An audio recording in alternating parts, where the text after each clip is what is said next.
সুদী ব্যাংকে ইসলামী কাজ কারবার হয়? হয় না।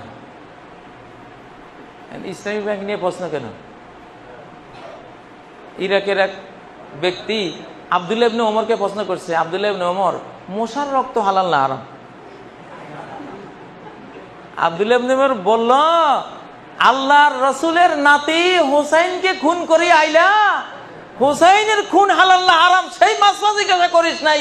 তোর কাছে হুসাইনের চেয়ে মশার মূল্য বেশি, মশার রক্ত হালাল না হারাম এই মাসলা জিজ্ঞাসা করতে আসে। এরা হুসাইনকে খুন করি আসছে, আমাদের মশার রক্ত নিয়ে প্রশ্ন করে, হুসাইনের রক্তের মাসলা জিজ্ঞাসা করলি না? ইসলামী ব্যাংক নিয়ে কেন প্রশ্ন? ইসলামী ব্যাংক নিয়ে কোনো প্রশ্ন নাই। ইসলামী ব্যাংকার যদি 99 ভাগ সুদ দেয়, 1 ভাগ যদি হালাল দেয়, তবুও প্রত্যেক মুসলমানের উপরে ফরজ ইসলামী ব্যাংকে যাওয়া, কারণ অন্তত 1 ভাগ তো বাঁচলাম, অন্তত 1 ভাগ তো বাঁচলাম আমরা, ঠিক নয় কি? কোন আকলে, কোন ইমানে, বিসামা ইয়ামুরুকুম বি ঈমানুকুম ইন কুনতুম মুমিনিন, তোদের ঈমান যদি তোদেরকে সুদী ব্যাংকে যাওয়ার অনুমতি দেয়, তোদের ঈমান আল্লাহ বলছেন বড় নিকৃষ্ট, বড় নিকৃষ্ট ঈমান। সুদী ব্যাংকে কারবার করে 100% সুদ, 100% শুকুরের গোস্ত, কুত্তার গোস্ত খায়, তার মনে কোনো চেতনা নাই। আর ওই বেচারারা আগে 80 ভাগ হালাল দিত, এখন 100% হালাল দিচ্ছে ইসলামী ব্যাংকগুলি। বাংলাদেশ ব্যাংক একটা আইন করে দিয়েছে, রাষ্ট্রীয় আইন করে দিয়েছে যে ইসলামী কোনো ব্যাংকিং কোনো সুদ থাকবে না, থাকতে পারবে না। আজকে ইসলামী ব্যাংকগুলি 100% সুদ মুক্ত, আলহামদুলিল্লাহ, আলহামদুলিল্লাহ। কোন সুদ কোন ক্ষেত্র থেকে ঢুকলে রাষ্ট্র আইন করে দিয়েছে ওই সুদগুলি চলে যাবে কল্যাণে, জনকল্যাণে, ওটা কোনো ক্লায়েন্ট বিনিয়োগকারীকে দেওয়া হবে না। হ্যাঁ, কয় হুজুর সুদী ব্যাংকও সুদ খায়, ইসলামী ব্যাংকও সুদ খায়, তো সুদী আলারা ডাইরেক্ট খায় আর ইসলামী ব্যাংকগুলি ঘুরাই খায়। থামো, ঠিক আছে, ঘুরাই খায়। ডাইরেক্ট খাইলে কি হয় আর ঘুরাই খাইলে কি হয় বলবো? ধরুন একটা মেয়ে আপনার সামনে পড়লো, আপনি তরুণ, সে তরুণী, আপনি কি বললেন? আই লাভ ইউ, ডাইরেক্ট বললেন আই লাভ ইউ। সে বললো অলসো আই লাভ ইউ, হ্যাঁ আমিও তোমারে ভালোবাসি। এইবার হাত ধরাধরি করে চলে যাচ্ছে হোটেলের দিকে। এটা কি হইলো? ডাইরেক্ট। কি হইলো? ডাইরেক্ট। ডাইরেক্ট এইভাবে নিলে হালাল না হারাম? কিরকম হারাম? একেবারে কাটটা অকাট্য হারাম, ঠিক না? আচ্ছা, ডাইরেক্ট নেয় নাই, মেয়েটাকে দেখছে, চয়েস হয়েছে, এবার সে চিন্তা করছে ঘুরাই নিমু, এটারে ঘুরাই নিমু। কেমন? গেছে মেয়ের বাপের কাছে, আপনার মেয়েটা আমরা একটু প্রস্তাব দিতে চাই। আচ্ছা ঠিক আছে, প্রস্তাব রেখে যান, আপনার সিভি রেখে যান, বায়োডাটা রেখে যান। নিজের বাপের কাছে গেছে, বাবা একটা মেয়ে মনে হয় ভালো হবে, লাজুক, চলনে বলনে বলতেছে, দেখো তো।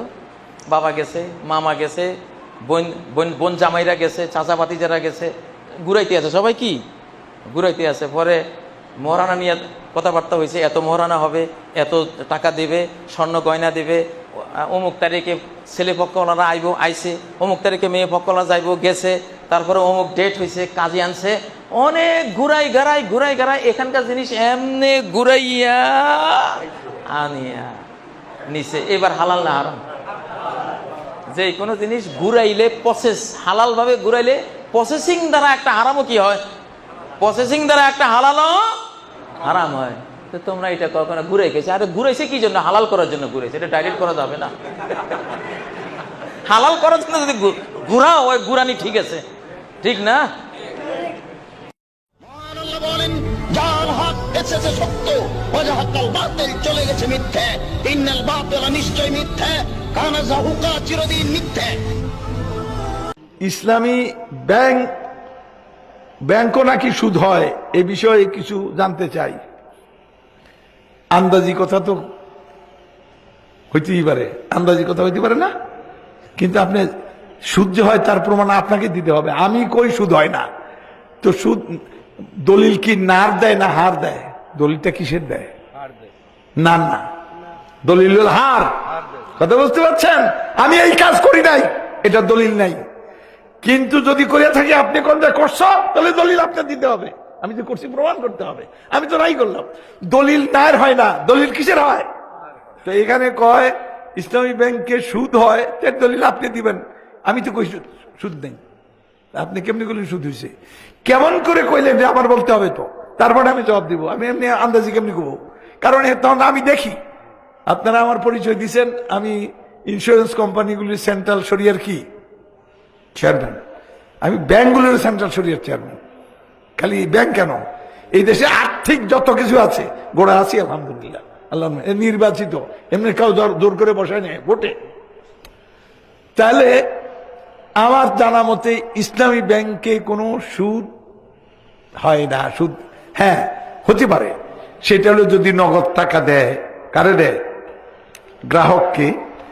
আর গ্রাহককে কি বলে দেয় যে এই আমাদের পক্ষ থেকে ওকিল হিসাবে আপনি জিনিসটা কিনে নেবেন এবং নিজের কাছে বিক্রি করবেন, মূল্য এই মূল্যে কিনবেন, এই মূল্যে বিক্রি।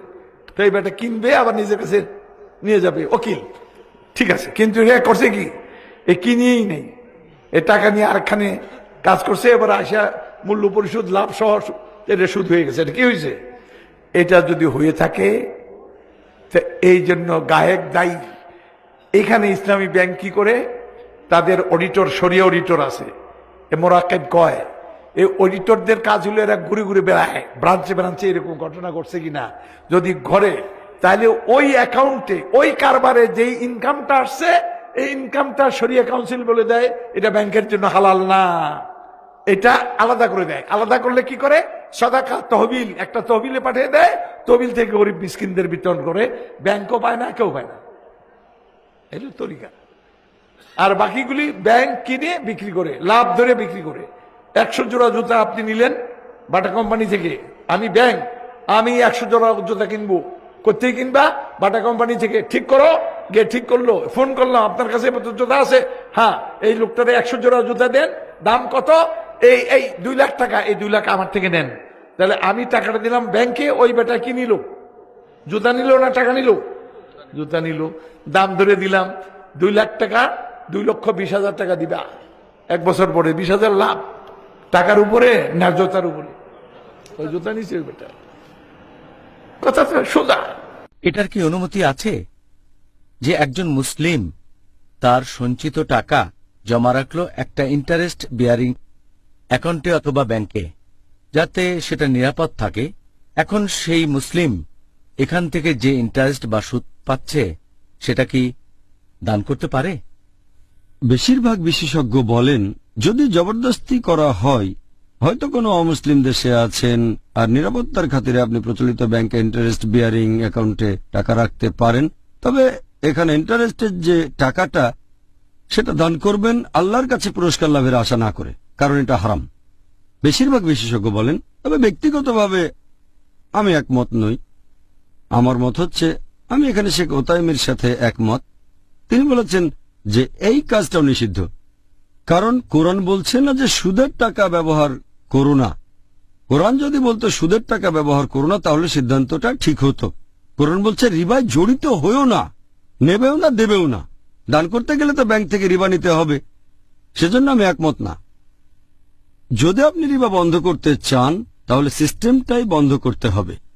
বলতে পারবো না যে নিরাপত্তার জন্য রাখলাম, ইন্টারেস্টের টাকা দান করে দেব। পরোক্ষভাবে তাদের উৎসাহিত করছেন, কারণ যখনই একটা অ্যাকাউন্ট খুলবেন যেটাতে ইন্টারেস্ট আছে, আপনি সাইন করে তাদের জানিয়ে দিচ্ছেন যে আমি এই ইন্টারেস্টের নিয়মটা মেনে নিচ্ছি। এই কাজটাও পাপ। আল্লাহ আপনাকে অভিশাপ দেবেন, আল্লাহ এবং রাসূল যুদ্ধ ঘোষণা করবেন আপনার বিরুদ্ধে। আর আমি এই লোকজনকে প্রশ্ন করব যারা বলে যে ইন্টারেস্টের টাকা আপনি দান করে দিতে পারেন। ধরেন আমি মাদকদ্রব্যের ব্যবসা করি, ধরেন কোকেন, তারপর ব্রাউন সুগার, আর ধরেন ইনভেস্ট করেছি $1 মিলিয়ন, আর প্রত্যেক মাসে $1 বিলিয়ন লাভ করলাম, এবং লাভের টাকাটা আমি দান করে দিলাম গরিব মানুষের মাঝে। এটার কি অনুমতি আছে? তারা বলবে না, হারাম। কেন? কারণ কোকেন বিক্রি করা, ব্রাউন সুগার, এগুলো হারাম। এখন কোকেন, ব্রাউন সুগার ইত্যাদি বিক্রি করা যদি হারাম, রিবা আরো বড় হারাম। কারণ যদি রিবাতে জড়িত থাকেন, আল্লাহ এবং রাসূল আপনার বিরুদ্ধে যুদ্ধ ঘোষণা করবেন। যখন ব্যাংকে দিচ্ছেন পারমিশন, তারা ইন্টারেস্টে আপনার সাথে লেনদেন করবে, এটা অনেক বড় গুনাহ। তাহলে ছোট গুনার বেলা তো একই রকম হবে। সেজন্য আমি একমত নই। যদি তারা নিরাপত্তার জন্য ব্যাংকে টাকা রাখে, তাহলে তো সেটা রাখতে পারে কোন ইসলামিক ব্যাংকে। অথবা শেষ উপায় হিসেবে টাকা রাখতে পারেন কারেন্ট অ্যাকাউন্টে। এমন কিছু অ্যাকাউন্ট আছে ব্যাংকে যেখানে কোনো ইন্টারেস্ট বা সুদ দেওয়া হয় না, এটাকে বলা হয় কারেন্ট অ্যাকাউন্ট। এই অ্যাকাউন্টে কোনো সুদ নেই, শেষ উপায় হিসেবে এখানে রাখতে পারেন। তবে শুধু সেই টাকাটাই রাখেন যেটা রোলিং করা প্রয়োজন, কারণ বিভিন্ন দেশে এমন নিয়ম আছে, যেমন ভারতে, ইংল্যান্ডে, যেখানে চেকের মাধ্যমে লেনদেন হয়। যদি আপনি ব্যবসায়ী হন তাহলে অ্যাকাউন্টে সেই টাকা রাখেন যেটা রোলিং করা প্রয়োজন, বাকিটা ইনভেস্ট করতে পারেন প্রপার্টি, রিয়েল এস্টেট, স্টক ইত্যাদিতে। আর যদি নিরাপদে রাখতে চান তাহলে ব্যাংকে একটা লকার ভাড়া নিয়ে সেখানে টাকাটা রেখে দেন। জানি এটা বোকামি, তারপরও রিবাতে খাটানোর চেয়ে এটা অনেক ভালো। অন্তত আল্লাহ রাসূলের কাছে নিরাপদে থাকবেন, না হলে আপনার বিরুদ্ধে যুদ্ধ ঘোষণা করা হবে। শেষ উপায় হিসেবে যদি শুধু নিরাপত্তার কথা ভাবেন, লকার ভাড়া নেন। হয়তো মাসে কয়েকশো টাকা বা বছরে 1000 খানেকের মতো লাগতে পারে, অথবা ইংল্যান্ডে হলে কয়েক পাউন্ড লাগবে। লকার ভাড়া নেন, সেখানে টাকাটা রেখে দেন। সরকারকে জানাতে পারেন, সমস্যা নেই, টাকাটা সেখানে রাখেন। যদি নিরাপত্তা চান আপনি, তবে নিলেন রিবা। আর যদি দানও করে দেন, এভাবে রিবার সিস্টেমকে উৎসাহিত করছেন। আমি বলবো যে এটাও হারাম। হ্যাঁ, আর এখন আমাদের ইংল্যান্ডও আলহামদুলিল্লাহ এরকম কিছু ব্যাংক চালু হয়েছে। আমি দোয়া করছি আল্লাহ সুবহানাহু ওয়া তাআলা আমাদের সাহায্য করুন, এরকম অর্গানাইজেশন যেন আরো হয় যারা সুদমুক্ত। আমি আল্লাহ সুবহানাহু ওয়া তাআলার কাছে দোয়া করছি এই অর্গানাইজেশনগুলো যেন সরল পথে থাকে, আমিন। তারা যেন সত্যি সত্যি ইন্টারেস্ট ফ্রি হয়। ইনশাআল্লাহ, ইনশাআল্লাহ। ইসলামী ব্যাংক যদি থাকে, দেশে ইসলামী ব্যাংক আছে আর সুদী ব্যাংক আছে, তাহলে সুদী ব্যাংকে টাকা রাখা জায়েজ নয়। যে দেশে ইসলামিক ব্যাংক আছে, ইসলামী ব্যাংকে টাকা রাখা যাবে। তবে ইসলামী ব্যাংক সম্পর্কে অনেকে ইসলামী ব্যাংকে যারা চাকরি বাকরি করেছে তাদের দুইজনকে আমি জিজ্ঞেস করেছি। একজন কিং ফাহাদ পেট্রোলিয়াম ইউনিভার্সিটি, এখানে জাহারানে চাকরি করতেন। ওনার সাথে এক দাওয়াতে এখানে ছিল আজকে থেকে 14-15 বছর আগে। তো ওনাকে জিজ্ঞাসা করেছিলাম, উনি ম্যানেজার ছিলেন বাংলাদেশ কোন এক ব্রাঞ্চের ইসলামী ব্যাংকের। উনি বলছিলেন, দিনদার ধার্মিক মানুষ, আপনি সত্যি কথা বলেন যে আপনারা কি 100% সুদমুক্ত? উনি বলছেন যে শেখ, আমরা 60 থেকে 70 মানে 70 পর্যন্ত, 60 থেকে 70 ভাগ আমরা সুদমুক্ত। তবে কিছু কিছু সমস্যা আছে যেগুলো পারি না, সম্ভব হয় না, হয়তো বা সম্ভব হয় না ইসলামী ব্যাংকের জন্য। এটা একটা কথা। এই বছরে এক ভাই ইসলামী ব্যাংকের এসছেন, হজে এসছেন। উনি আমাকে মাসালা আমার আলোচনা হয়তো শুনেন, টেলিফোন নাম্বার কোথাও থেকে কালেক্ট করে টেলিফোন করেছিলেন, কয়েকবার কথা হইলো এবং দেশের নাম্বারও দিয়েছেন। তো ওনাকে জিজ্ঞেস করলাম, তো বলছে কিছু সমস্যা আছে, তারপরে নাই মামাতে কানা মামা ভালো, সুদী ব্যাংকের চাইতে অনেক ভালো। আর তারা যখন বলছে আমরা ইসলামিক সিস্টেমে আমরা কাজ করছি, সুতরাং তারা যদি কিছু ভেজাল করে তারা ওই গোনার বোঝাগুলি উঠাবে, যদি স্বেচ্ছাই করে, নিরুপায় না হয়। নিরুপায় হয় তাহলে তাদেরও আল্লাহ হয়তো ক্ষমা করবেন, কিন্তু নিরুপায় নয়, হয়তো আন্তর্জাতিক বিষয় নয়, অথবা কোনো রাষ্ট্রীয় বিষয় নয় যেগুলোতে বাধ্য, এইরকম নয়। আর তারপরে শখ করে করছে, তাহলে তো গোনার ভাগ তাদেরকে নিতে হবে। ইসলামী ব্যাংকে টাকা রাখেন এবং সেখান থেকে যা লভ্যাংশ পাবেন সেটা তারা বলছে যে এটা লাভ লোকসান মোদারাবার মাধ্যমে, মানে পুঁজি খাটিয়ে লাভ যেমন হবে ওই অনুপাতে দেবো, তাহলে জায়েজ। আপনাকে আমি পুঁজি দিলাম, আপনি ব্যবসা করছেন, মেহনত করছেন, আর যে মাসে বেশি লাভ বেশি দেবেন, কম লাভ কম দেবেন, লস হলে লস খাওয়াবেন, আপনিও খাবেন, আমাকেও লস খাওয়াবেন, তো এটা জায়েজ আছে, এটা ব্যবসা। আর যদি ফিক্স করে দেয় যে আপনাকে 10% দেবো বা 5% দেবো, আমার যাই হোক তাই হোক, তাহলে এটা সুদ, যদিও ওর উপরে ইসলাম কেন আরো কোনো ইমানি যদি লেভেল লাগান তারপরে। সুতরাং ফিক্স চলবে না, আর এমনি লাভ লোকসান হচ্ছে, কখনো কিছু কম কখনো বেশি, তাহলে ঠিক। আমাদের দেশে এমন কোনো ব্যাংক আছে কিনা যা ইসলামী শরিয়া মোতাবেক চালিত হয়? ইসলামী শরিয়া মোতাবেক কথাটা বলা সহজ, বাস্তবায়ন অনেক কঠিন। যদি আপনাদেরকে প্রশ্ন করি, এখানে কে এমন ব্যক্তি আছেন যে ইসলামী শরিয়া মোতাবেক তার জীবনের সবকিছু পরিচালনা করছেন? হাত তোলেন। আমি আসলে সিরিয়াসলি বলছি, হাত তোলেন। এমন কোনো ব্যক্তি আছেন কিনা যিনি 100% ইসলামী শরিয়া মোতাবেক তার জীবন পরিচালনা করছেন, তার সংসার, তার ব্যক্তি, তার প্রাতিষ্ঠানিক, তার চাকুরি, তার বাজার, তার আয়, ইনকাম, ব্যয়? তাহলে একই জবাব প্রাতিষ্ঠানিক ক্ষেত্রেও, সেখানেও কোনো হাত উঠবে না। এখানেও যেহেতু কোনো হাত উঠেনি, ওখানেও কোনো হাত উঠবে না। এখানে আমি যদি প্রশ্ন করি, তাহলে আপনারা কি ইসলামের মধ্যে নাই? আপনারা কি শরিয়া কমপ্লায়েন্সকে মেনটেন করার জন্য চেষ্টা করছেন না? আপনাদের জবাব হবে ইসলামিক ব্যাংকগুলোর ক্ষেত্রেও একই জবাব। চেষ্টা করছে, কিন্তু 100% কেউ করতে পারছে না।